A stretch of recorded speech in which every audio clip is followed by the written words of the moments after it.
All right, welcome back. We are here for Worthington Publishing Civil War Brigade Series, the 7 years, the 7 days battles, Peninsula Campaign after Lee took over. And we're playing the first one here, Beaver Dam Creek, where the Confederates were attempting to get across Beaver Dam Creek here to get into position for further offensive actions that Lee had set up. And we are now at turn 5 of 6, and this is what it looks like at the beginning, or at least the command phase of the Confederate turn here. They're trying to push across here. AP Hill tried and died trying last turn. And again, they're trying to get across, but Butterfield here, we've got this unit, was able to push them back across, but the Union lines are getting pretty thin, and this is only one strength point up here. So that's a pretty weak position. So looks like now DH Hill can work with AP Hill. The two units come together and try that push again. So like I said, we're in the command phase, but a replacement only has a range of 3, not 4 for command. So these two units down here are out of command. The big thing is they can't enter enemy ZOC, but they can't get closer to enemy units, so they're kind of stuck out here, and they've got to get into position to get back in command ideally. And also this one's routed. So anyway, so that's the command phase. Let's move on to the next phase. And briefly, offensive artillery.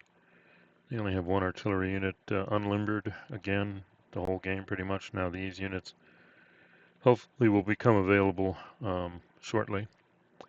But they're going to take a shot. They took a shot at this guy, and they rolled an 8, which is one loss. Well, guess what? This thing only has one strength point. So, oh, we've got a hole here. So we'll see in the next phase. This guy is actually eliminated due to the offensive artillery, potentially opening an avenue over here. So that was the end of their offensive artillery. And here is the Confederate movement. And as you can see, they're doing a big rush here. This guy took advantage of the hole here, but he's going to get canister in his face, point blank fire probably. And they're hoping they've moved up enough units here that they'll resist the defensive fire and be able to push this guy back. Let's see, these other units screening, and then we have finally, it looks like Longstreet coming up behind here, but the game's pretty much going to run out before he can do anything. So here's the big attacks then up here. They're going to try again to push their way through here. But first is Union defensive fire, and we'll see if that slows them in their tracks. All right, here's the defensive fire. This guy fired 18 versus, and he got a 6, which is one loss. We got that, but the morale check passed with a 1. Kind of got to remember how we did this. I think they went for the fringes here, but yeah, here we go. We've got the attacks. Attack of 10 here. Again, they weren't breaking. Nobody broke. So the defensive fire pretty much didn't do anything. I think these two combined. And then this guy. So they tried to take out the flanks. So we'll see in the next what the offensive fire phase was for the Confederates. Where it takes place, we've got against the artillery unit up here, and it was ultimately a no effect. No, I think the artillery unit, yeah, lost a step, but passed morale. Then we had this guy.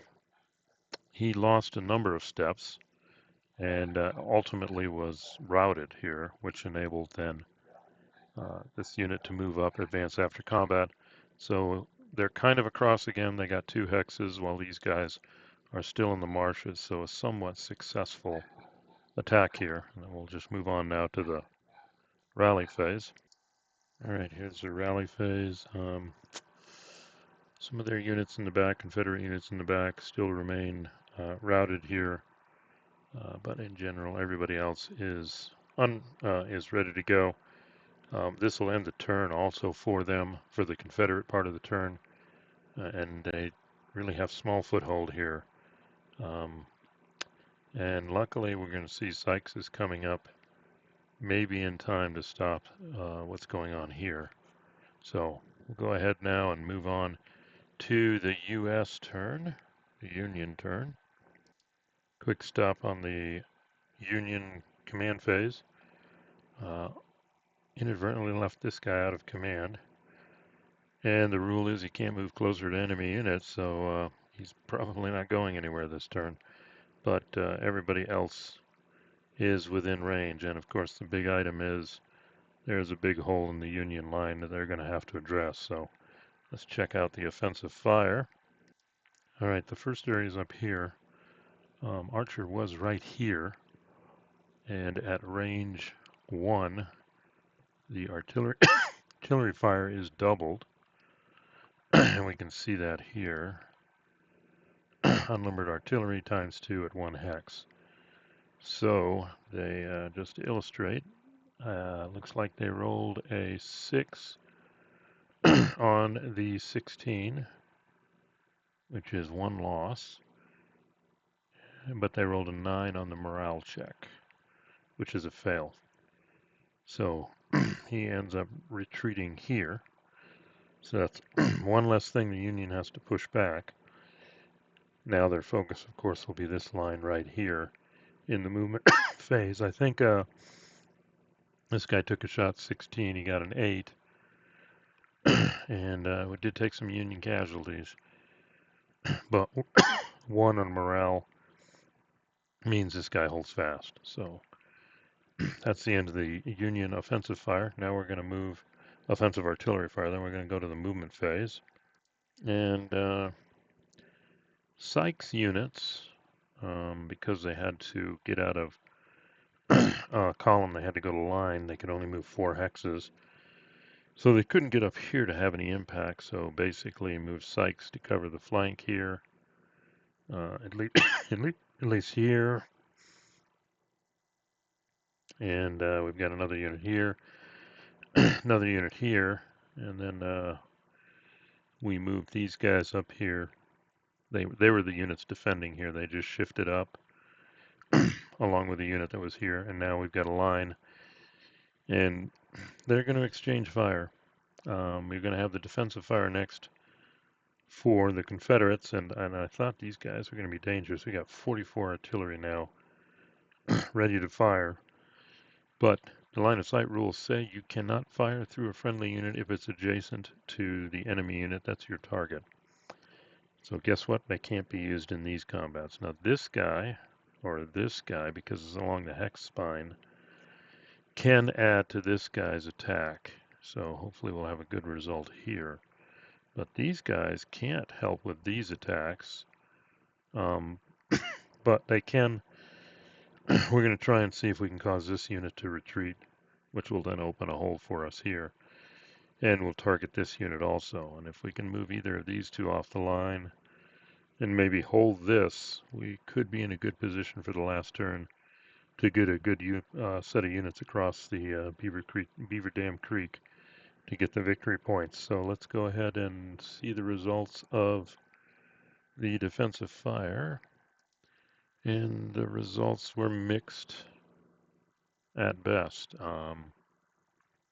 Neither of these units were pushed off the line. And unfortunately, neither of these, you can see the morale rolls here, 2 and 7. And this guy's actually an elite unit or whatever they call it, so he needed a 9 or greater. So neither of these units gets pushed off the line by artillery fire. And it looks like the top unit here got pushed back, the unit that was here. So these two are left holding the line here.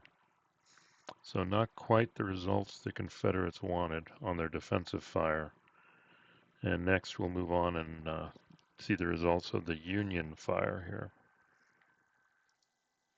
And we do see they didn't target this guy. They went ahead and targeted the people on the flanks, the units on the flanks.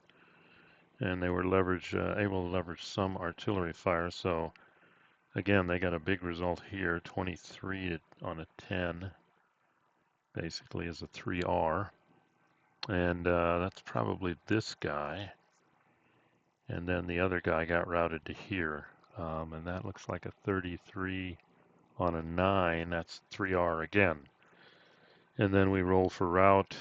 And I don't think they routed. So, but either way, they stripped the flanks right here. And then Pender is all that's left. And probably the defensive fire will take them, depending on what the Confederates do. They've got their hold again up here, potentially that a unit could take advantage of. And it looks like DHL is potentially ready to try and push here again. So they may try with offensive artillery on these guys again to see if they can punch them off the line and then set up for them to cross. But by this time, that'll be the last turn. The sun's setting, so based on the casualties too, I haven't looked at the points, but the Confederates are up at 45 compared to 16. And I forgot how many victory points, 2 or 3 per casualty. This may put them over the top. The only way they could compensate is to get a lot of units across here. But that doesn't seem to be working out. So let's go ahead and look at the final, what the end of the turn looks like. We're also going to do the rally phase for the Union units. They do have a number of units routed here. We'll see if they come back online for the last turn. All right, here we go. Looks like everybody rallied. Yeah, he had the leader to help. Yep, that guy rallied too. So they got a lot of firepower too. I mean, if the Confederates push across more successfully, they do have some backup power back here, but it's all here. So maybe if the Confederates get lucky with the offensive artillery, they can quickly come across here. Yeah, it looks like they got 2 units here. And that's it, just these units. Yeah, this seems to be where the main push is. And to be honest, well, these guys can now offensive artillery here.